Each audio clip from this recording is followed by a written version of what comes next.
Hey, what is up guys, it's Murphy here, and today we're going to be doing a modern burn primer, so let's jump straight into it. First of all, what is burn? Burn is a deck that simply wants to put your opponent's life total down to 0. You do this with direct damage spells and aggressive creatures. You don't care about the board state, you don't care about attrition, all you care about is your opponent's life total. The deck typically consists of 40 spells and 20 lands, and of those 40 spells you want at least 22 of them to be burn spells, and the rest to be creatures. So the staples. These are the cards that you want to play in burn all the time. They're the best at what they do, and we'll start off with the creatures. You always want to be playing a playset of Monastery Swiftspear, Goblin Guide, and Eidolon. Alongside these creatures, you also want to be playing a playset of Lightning Bolt, Lava Spike, and Rift Bolt. These all deal 3 damage for 1 mana.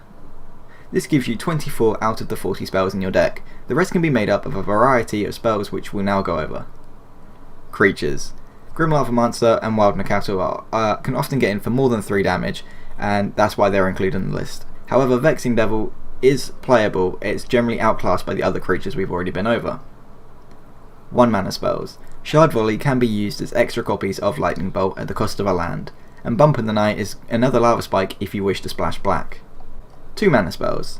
Skullcrack helps ensure your opponent doesn't gain any life. Searing Blaze enables you to kill off small creatures while still damaging your opponent. Attacker's Command can work as extra Skullcracks, but also can pump your team. Boris Charm is 4 damage guaranteed, and Lightning Helix is good for when your opponent is trying to race you. Budget options. For budget reasons, people couldn't always play 4 Goblin Guide and 4 Eidolon with the Great Revel, as they are expensive. So for this reason, I'm going to include the next best options, which are Spark Elemental, Hellspark Elemental, and Keldon Marauders.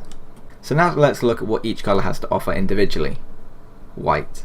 White gives you access to Boris Charm, Lightning Helix, and one of the best sideboard cards available to burn, which is Deflecting Palm. This enables you to reflect damage from large creatures, including hexproof ones, due to the wording on Deflecting Palm. You also get access to Path to Exile as premium removal, Core Firewalker for the Mirror, Stony Silence to shut down artifacts, and Rest in Peace for graveyard decks. Green. Green gives you access to Wild Nakato and Attacker's Command for the main deck, and for sideboarding you get Destructive Revelry and Ancient Grudge. Black. Black gives you access to Bump in the Night for more Lava Spikes, Dark Confidant for card advantage, and Tasiga for even more card advantage and a huge body for such a small amount of mana. You also get access to Self-Inflicted Wound, Rakdos Charm, and Reign of Gore. Now you know what spells you wish to play, let's work out the mana base. First of all, you want to play 8 to 12 fetch lands to ensure that you have good fixing and to enable landfall on Searing Blaze during your opponent's turn. You then want 2 to 3 shock lands for each colour you are splashing. And if you want to, you can also play the Scars Fast lands and up to 1 to 3 copies of each. Then simply fill the rest of your deck with basic mountains. Let's go over some deck lists. Here's a basic Nihilist which runs 4 Attacker's Commands and 4 Boris Charm, and uses 2 of each shock along with the 10 fetches for fixing.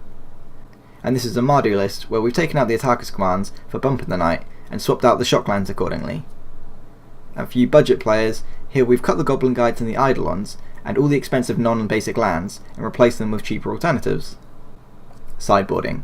To stop your opponent gaining life, you can use Skullcrack or Attacker's Command or Reign of Gore. For artifact hate, you can use Destructive Revelry, Smash to Smithereens, Shattering Spree, Rakdos Charm, Stony Silence, and Ancient Grudge.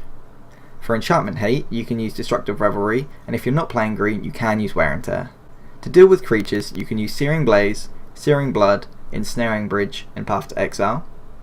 For graveyard hate, you can use Grafdigger's Cage, Relic of Progenitus, Rakdos Charm, and Rest in Peace. And for the mirror, you can use Dragon's Claw and Core Firewalker. And for some other sideboard options, you can use Exquisite Firecraft against counter magic, Molten Rain for 3 colour decks and Tron, and Deflecting Palm for any large amounts of damage. Thanks for watching, feel free to subscribe, and peace.